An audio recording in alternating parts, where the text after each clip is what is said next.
بسم اللہ الرحمن الرحیم. In the name of Allah, the Beneficent, the Merciful.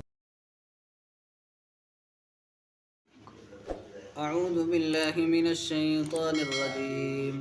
بسم اللہ الرحمن الرحیم.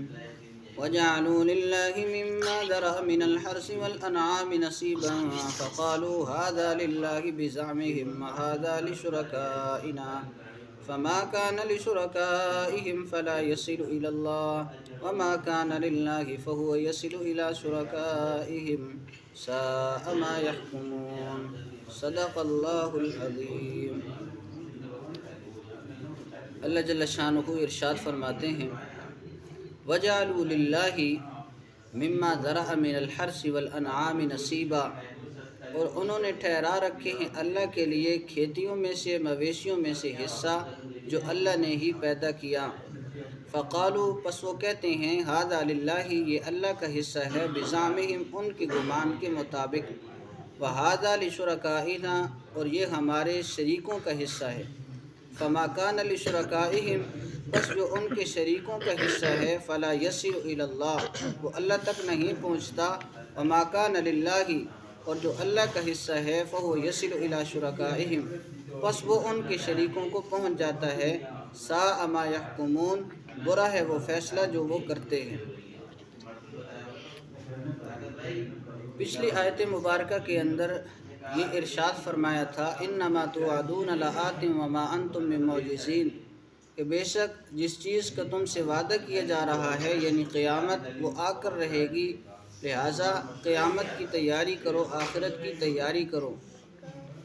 اسی طرح آپ صلی اللہ علیہ وسلم سے یہ فرمایا گیا کہ آپ صلی اللہ علیہ وسلم فرما دیجئے یا قوم اعملوا علی مکانتکم، اے میری قوم تم اپنی جگہ پر عمل کرو، انی عامل، میں بھی عمل کر رہا ہوں. یعنی بات کے اندر پتہ چل جائے گا کہ کس کا انجام بہتر ہوتا ہے. ہاں یہ بات یاد رکھیے گا انہ لا یفلح الظالمون، ظالم لوگ کبھی فلاح نہیں پاتے. جس طرح سیدنا یوسف علیہ السلام کو زلیخا نے بدکاری کی دعوت دی تو انہوں نے یہی فرمایا تھا انہ لا یفلح الظالمون، ظالم لوگ کبھی فلاح نہیں پاتے. آج کی آیت مبارکہ کے اندر شرک کے بارے میں بات کی ہے. وَجَعَلُوا لِلَّهِ مِمَّا ذَرَأَ مِنَ الْحَرْثِ وَالْأَنْعَامِ نَصِيبًا، کہ مشرک لوگ کھیتی میں سے اور چوپاؤں میں سے جو اللہ نے ہی پیدا کیے ہیں اس میں سے اللہ کا حصہ بھی بناتے ہیں اور اپنے شریکوں کا حصہ بھی بناتے ہیں اور اپنے زعم کے مطابق، گمان کے مطابق بناتے ہیں. اس لیے کہ اللہ کا کوئی حکم نہیں ہے کہ یہ تم نے اللہ کا حصہ نکالنا ہے، یہ شریکوں کا حصہ نکالنا ہے، بلکہ محض اپنی مرضی سے اپنے ذہن کے مطابق اللہ کا حصہ بھی نکالتے ہیں، شریکوں کا حصہ بھی نکالتے ہیں. لہٰذا گویا کہ یہ اپنے شریکوں کا احترام بھی کرتے ہیں اور ان کے لیے حصہ بھی نکالتے ہیں.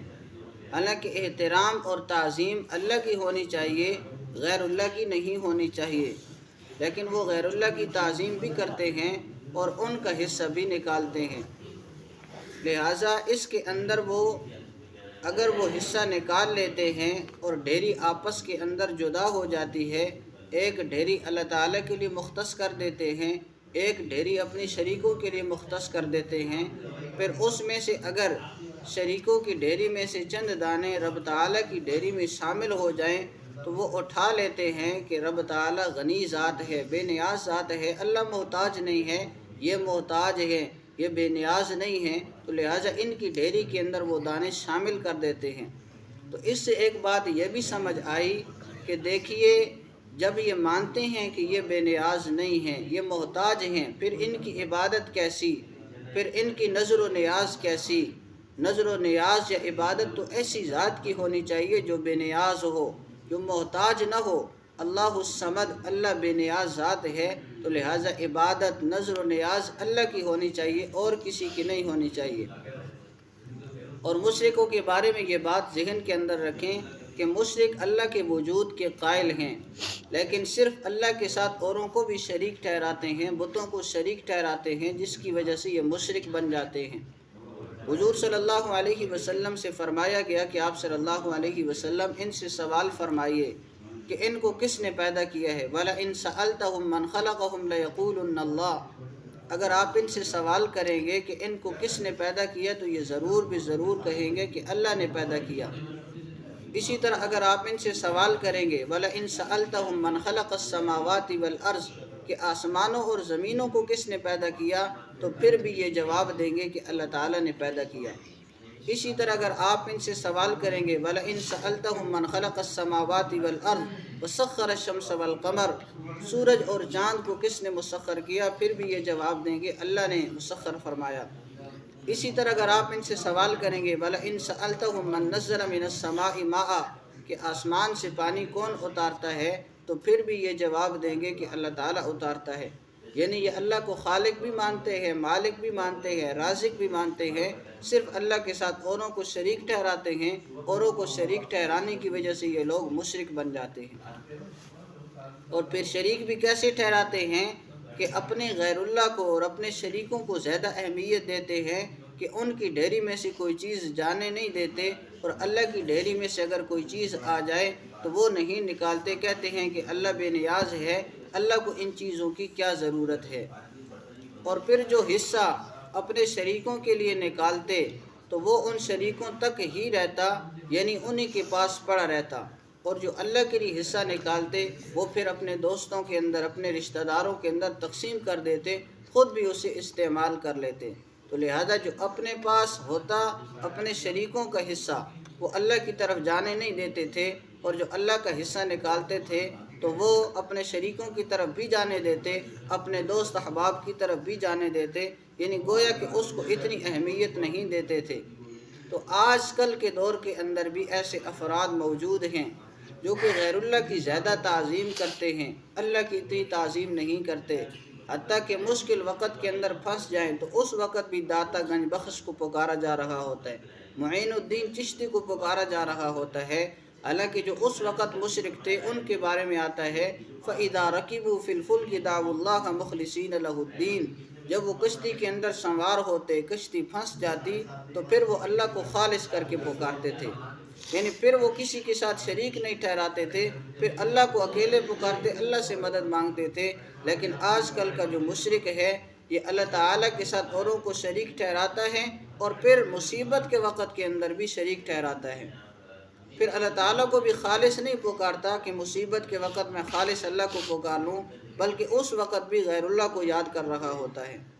اور اسی طرح اس وقت کے جو مشرک تھے وہ جتنی توحید کو اہمیت نہیں دیتے تھے، رسالت کو اہمیت نہیں دیتے تھے، دیگر رسومات کو، عقائد باطلہ کو اہمیت دیتے تھے، اسی طرح آج کل کا جو مشرک ہے، اہل بدعت ہے، وہ بھی اسی طرح نماز کو، روزے کو اتنی اہمیت نہیں دیتا جتنی کہ رسومات جاہلہ، عقائد باطلہ کو اہمیت دیتا ہے کہ 11ویں شریف ہونی چاہیے، جھنڈیاں لگنی چاہیے، ان چیزوں کو اہمیت زیادہ دیتا ہے، نماز روزے کی اتنی فکر نہیں کرتا۔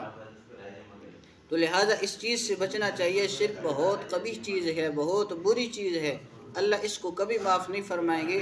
ان اللہ لا یغفر ان یشرک بہ ویغفر ما دون ذلک لمن یشاء، اللہ شرک کو کبھی معاف نہیں فرمائیں گے، اس کے علاوہ جو گناہ بھی ہے اللہ اسے معاف فرما سکتے ہیں۔ تو لہٰذا تمام گناہوں سے بچنا ضروری ہے، لیکن شرک سے اس سے بھی زیادہ بچنا ضروری ہے۔